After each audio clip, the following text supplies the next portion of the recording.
Bonjour et bienvenue sur votre chaîne Anti-Cancer. Je suis le docteur Michel Guiméa, médecin nutritionniste et promotrice de ce programme. Sur cette chaîne, nous parlons cancer, prévention, du style de vie adopté avant, pendant et après le traitement, des différents moyens de traitement et leurs effets secondaires, du rôle de la famille et de l'entourage pendant la maladie et bien sûr de l'état psychologique du patient. Si tu viens pour la première fois, je vais te demander de t'abonner, de liker et surtout de laisser ton commentaire. Aujourd'hui, nous allons parler du jeûne intermittent. Oui, c'est ce sujet-là qui fait la une dans les réseaux sociaux dans le cadre de la perte pondérale ou alors du maintien du poids corporel. Et donc, le jeûne en lui-même, par définition, c'est l'abstention de consommation d'aliments sur une certaine période ou alors la consommation d'un certain type d'aliments sur une certaine période. Et donc, rentrons un peu dans l'histoire. Le jeûne a et continue d'être pratiqué par plusieurs communautés chrétiennes, religieuses et même musulmanes. Dans le domaine scientifique, le jeûne a fait l'objet il y a plusieurs décennies de certaines études. Ici, on va mentionner l'observation faite par Hippocrate. Hippocrate s'était rendu compte que les patients qui avaient des infections et qui étaient en période de jeûne recouvraient facilement un bon état de santé comparé à ceux qui ne l'étaient pas. Et donc, de là est venue l'idée du jeûne, du rôle du jeûne dans la prise en charge de certaines pathologies. Et les recherches se sont poursuivies jusqu'à ce qu'on se retrouve avec un boom de revues scientifiques depuis 2010 qui porte sur le rôle du jeûne intermittent dans la prise en charge et même dans la prévention d'une multitude de maladies.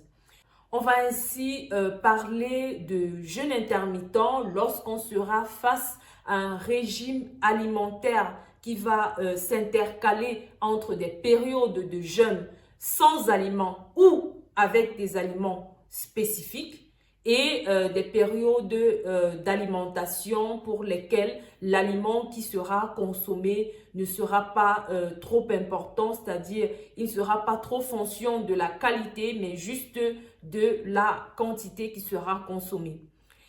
Et donc, on va se retrouver avec plusieurs types de pratiques de jeûne intermittent.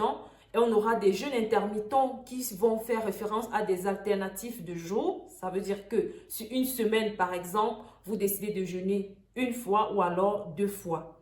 Ensuite, on aura le jeûne intermittent à court terme. Ça sera un jeûne qui sera pratiqué sur une seule journée. Ça veut dire que la période de jeûne va s'étendre entre 12 heures et 16 heures. Et on parlera de jeûne intermittent sur le long terme lorsque la durée de cette période de jeûne sera supérieure à 16 heures. À côté de cette variabilité de type de jeûne, on aura ce qu'on appelle en anglais le fasting mimicking diet, c'est-à-dire c'est un jeûne avec une stimulation d'aliments qui se rapporte à l'alimentation. C'est-à-dire le type d'aliment qui est mangé pendant la période de jeûne est un peu plus spécifique. Voilà ainsi les 3 variétés de jeûne intermittent qui peuvent être pratiquées, mais ce n'est pas tout. Il y a une multitude de jeûne intermittent, de types de jeûne intermittent qui peut être pratiqué, mais pour l'instant, nous allons nous attarder sur les 3 que nous venons d'énumérer. Alors, à qui s'adresse le jeûne intermittent? Le jeûne intermittent peut être pratiqué par monsieur tout le monde. Et comme les types sont variables, à chacun, on attribuera le type de jeûne intermittent qui lui sera favorable. Les personnes qui peuvent bénéficier d'un jeûne intermittent sont des personnes qui sont obèses, qui sont désireuses de ramener leur poids à la normale. Ce sont des personnes qui sont désireuses de maintenir un état de santé optimal. C'est aussi pour des personnes qui sont malades et qui sont désireuses d'aider leur organisme à pouvoir combattre la maladie dont ils en souffrent. Dans le cadre donc de la perte pondérale, le jeûne intermittent sera adapté en fonction de chaque personne. On va choisir un régime soit en alternance par semaine, en alternance de jours par semaine, c'est-à-dire deux séances de jeûne, 2 jours de jeûne, soit successifs ou alors qui s'intercalent de plusieurs jours. Par exemple, vous décidez de jeûner le lundi et votre prochain jour de jeûne, c'est le jeudi.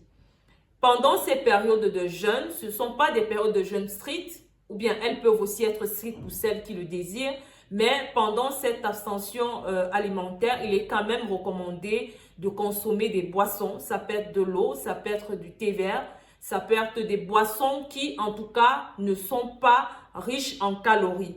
Ou alors, pour certains, ça sera des aliments qui ont un très faible apport en calories. Et donc, ils vont consommer ces aliments-là, mais ils seront toujours en train de pratiquer le jeûne. Ce que je recommande souvent aux personnes qui sont désireuses de perdre du poids en utilisant le jeûne intermittent, c'est de commencer de façon progressive. Et commencer de façon progressive revient à se mettre sur un jeûne intermittent à court terme. Ça veut dire que si votre dernier repas de la soirée était à 18 h, votre prochain repas, vous pourrez le mettre à 8 h du matin. Ça fait en sorte que vous vous retrouvez à 14 heures de jeûne. Et progressivement, votre corps va s'adapter au fur et à mesure que vous allez répéter ces 14 heures de jeûne. Vous allez vous retrouver progressivement à 16 heures de jeûne, à 18 heures de jeûne, jusqu'à 24 heures de jeûne. Donc, il faut toujours commencer le jeûne intermittent de façon progressive. Comme je l'ai dit, c'est individuel, c'est personnel. Il y a des personnes qui peuvent facilement se retrouver en train de faire un jeûne intermittent sur le long terme de 24 heures et même plus de 24 heures. Mais pour celles qui sont encore débutantes, qui veulent adapter l'organisme à des changements, c'est mieux de commencer progressivement. Dans le cadre aussi du maintien de la santé, du maintien de l'équilibre corporel, de l'équilibre physiologique, le jeûne intermittent, il est aussi recommandé pour ça. C'est-à-dire, vous n'avez pas de problème pondéral, vous n'avez pas de problème de santé particulier, mais pour le bien-être de votre corps, pour le bien-être de vos organes, vous pouvez aussi pratiquer le jeûne intermittent. Et dans ce cas, vous avez différents régimes en fonction de votre degré de tolérance. Vous pouvez vous retrouver en train de faire un jeûne intermittent à long terme ou alors un jeûne intermittent à court terme ou même un jeûne avec alternance journalier. Pour ce qui est des personnes qui sont porteuses d'une pathologie, d'une maladie et qui veulent aider leur organisme, parce qu'on l'a dit, le jeûne intermittent, il se veut volontaire. Ok? Ça veut dire que si vous souffrez de votre diabète ou bien si vous souffrez de votre cancer et que vous voulez aider, étant donné que le jeûne a montré ses preuves, nous allons en parler, vous souhaitez vous mettre sur un régime de fasting intermittent, il faudra dans ce cas que vous soyez strictement suivi par un spécialiste, par un nutritionniste qui va adapter à votre condition le type de jeûne intermittent qui sera favorable pour vous.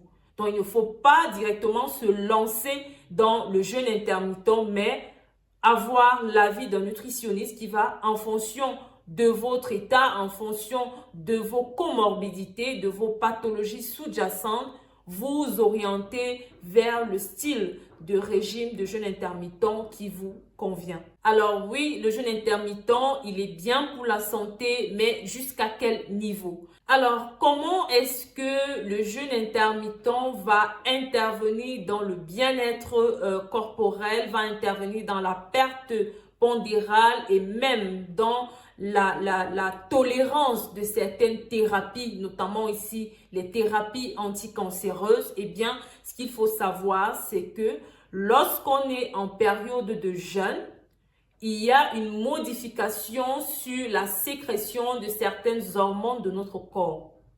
Par exemple, l'insuline ne sera pas sécrétée en période de jeûne. Ce qui sera plutôt sécrété, c'est le glucagon pour pouvoir aider à maintenir une certaine glycémie, un certain taux de glucose dans le sang qui sera beaucoup plus utilisé par notre cerveau. Par ailleurs, l'organisme, pendant toujours cette période de jeûne, va utiliser les réserves en graisse, les réserves en protéines pour pouvoir produire de l'énergie.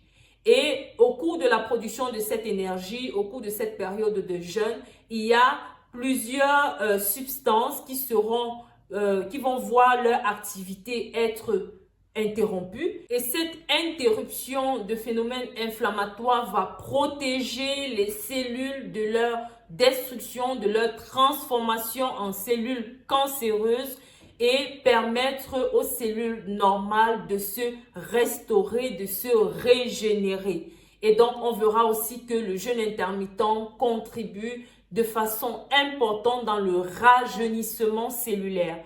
Parce que pendant cette période de jeûne, il y a une faible production des substances qu'on appelait des substances de stress, des substances qui provoquent le stress oxydatif. Et qui dit moins de stress oxydatif et dit production de substances antioxydantes, ce qui se passe effectivement pendant la période de jeûne. On va se rendre compte qu'on fera moins d'infections par exemple parce que le système immunitaire sera à son top. On va se retrouver en train d'avoir des cellules qui vont s'autodétruire et se régénérer. Donc en période de jeûne, l'organisme fait ce qu'on appelle une autodétoxification. Il va se retrouver en train de consommer les cellules qui sont endommagées, les protéines qui sont susceptibles d'entraîner la formation de cancers, de tumeurs. Et en faisant ce phénomène-là d'autophagie, l'organisme se restaure, il se régénère et on va observer beaucoup de changements sur le plan physiologique, notamment avec un rajeunissement comme on l'a dit, n'est-ce pas? Et à côté de cela, on aura une bonne connexion au niveau des neurones. Et d'ailleurs, c'est la raison pour laquelle le jeûne intermittent, il est recommandé pour les personnes qui veulent prévenir la maladie d'Alzheimer ou des personnes qui en souffrent déjà et prévenir les maladies comme les maladies de Parkinson et toutes les maladies neurodégénératives. Pour ce qui est de son impact au niveau de la cellule cancéreuse, ce qui se passe, c'est que, comme on l'a dit, il y a plusieurs substances qui seront désactivées et leur désactivation va permettre à certaines substances toujours produites par le corps pendant la période de jeûne ou alors pendant la consommation d'un certain type d'aliments en période de jeûne, qui va favoriser la protection de la cellule normale. Le fait que l'organisme modifie sa façon de faire, modifie son fonctionnement pendant la période de jeûne, va faire en sorte que la cellule cancéreuse ne saura plus vraiment comment se situer dans l'organisme. Et donc, ce changement qui est effectué au niveau de la cellule normale à travers les sécrétions d'hormones, comme on l'a dit, va protéger la cellule normale de l'attaque des traitements anticancéreux et comme pour exemple ici la chimiothérapie. Et donc pendant la chimiothérapie chez les patients cancéreux qui effectuent un jeûne intermittent, les cellules normales seront protégées de la destruction par la chimiothérapie et le jeûne va sensibiliser, va rendre un peu plus fragile les cellules cancéreuses à l'action de la chimiothérapie et on va se retrouver en train d'avoir un patient cancéreux qui a une bonne réponse à ces traitements de chimiothérapie.